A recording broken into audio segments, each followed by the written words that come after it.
Hello, আজকে করতে চলেছি ডাব চিংড়ির রেসিপি। প্রথমে চিংড়িটাকে কুটে নিতে হবে, তারপর নুন, পরিমাণ মতো হলুদ গুঁড়ো, এবার ডাবটাকে আমি কাটিয়ে নিচ্ছি। এবার ডাবের শাঁসটাকে বের করে নিতে হবে, যেটা লাগবে, আর ডাবের জলটাও লাগবে, সেটা আমি আলাদা করে পাত্রে তুলে রেখেছি। ডাবের শাঁসটা সবটা বের করে নেব, নিয়ে একটা বাটিতে রেখে দেব। তারপরে চিংড়ির দিকে আসবো ডাবটাকে রেডি করে নেওয়ার পরে। ডাবের জলটাও কিন্তু প্রয়োজন। পরপর রেসিপিটা দেখতে থাকুন। এরপর আমি সব মশলা তৈরি করার জন্য নিয়ে নেব কাজু বাদাম পরিমাণ মতো, লঙ্কা, কাঁচা লঙ্কা, তারপর একটু অল্প আদা রসুন, একটা বাটিতে এটা পোস্ত পরিমাণ মতো, তারপর জিরে নিয়ে নেব যতটা লাগবে। এবার সর্ষে, আমার তো অল্প তৈরি করছি তাই অল্প। এবার ডাবের শাঁসটা নিয়ে এই সব কিছু একসাথে নিয়ে ডাবের শাঁস, ডাবের জল, মশলা যা আছে সব কিছু একসাথে আমরা বেটে নেব মিহি মিহি করে। বাটা কমপ্লিট। এই ব্যাটারটা যেটা তৈরি হয়েছে, এবারে সেটা চিংড়ির সাথে আমরা ভালো করে ম্যারিনেট করে নেব, সুন্দরভাবে চিংড়ির সাথে মাখিয়ে নেব। এরপর পরিমাণ মতো নুন চিংড়িতে আমরা দিয়ে দেব, চিংড়ি আর যে মশলাটা, এবার নুনটা ভালো করে মাখিয়ে নেব।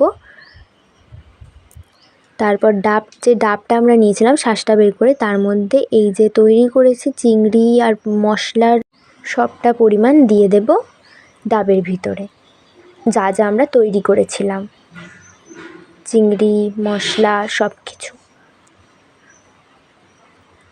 এরপর এতে ডাবের যে জলটা বের করে রেখেছিলাম, সেই ডাবের জলটা আমরা দিয়ে দেব পরিমাণ মতো।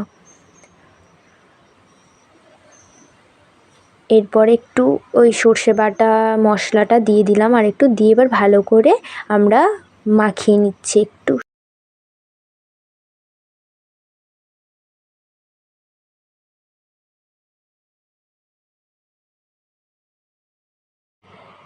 এবার আমরা এতে সর্ষের তেল, ঝাঁঝালো সর্ষের তেল এতে দিয়ে দেব। যেমনভাবে চিংড়ির মালাইকারি বা ভাপা করে, সেইভাবেই আমরা সর্ষের তেলটা দিয়ে দেব ডাবের মধ্যেই।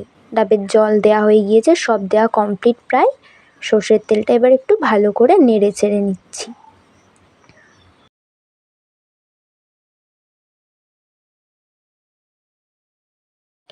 আর ডাবের যে ওপরের ভাগটা আমি কেটেছিলাম, সেটা আমার নষ্ট হয়ে গিয়েছে পুরো, তাই আমি একটা বাটি নিয়ে নিচ্ছি ছোট্ট।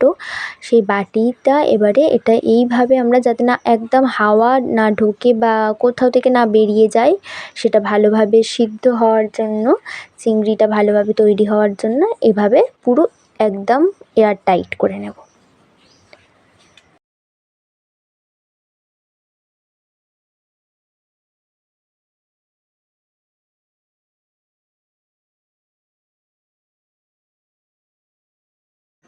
আমি যেহেতু ডাব চিংড়িটা গ্যাসে করব, তাই আমি এইভাবে গ্যাসে আমি বসিয়ে দিয়েছি।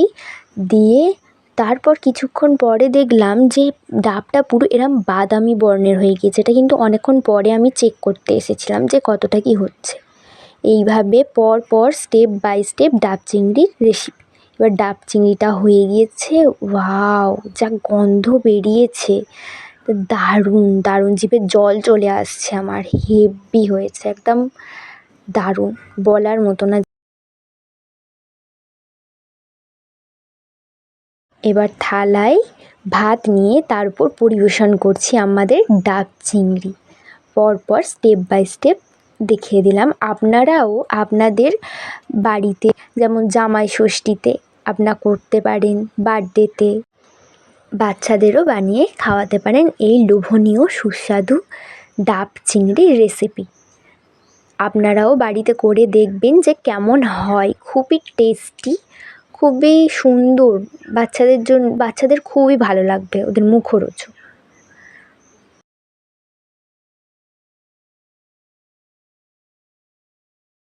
আমাদের এই রেসিপিটা কেমন লাগলো আপনারাও বাড়িতে করে সবাই জানাবেন।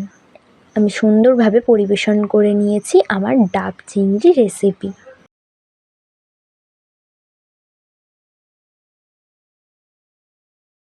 আরেকবার ডাবের ভিতরটা দেখিয়ে দিচ্ছি কেমন হয়েছে। এর ভিতরে কিন্তু কাঁচা লঙ্কাও আমি দিয়ে দিয়েছিলাম, ওটা আমার দেখানো হয়নি। চিংড়িগুলো খুব সুন্দর আর খুব সুন্দর সুগন্ধ বেরোচ্ছে, জিভে জল চলে আসছে আমার প্রায় ভিডিও করতে করতে।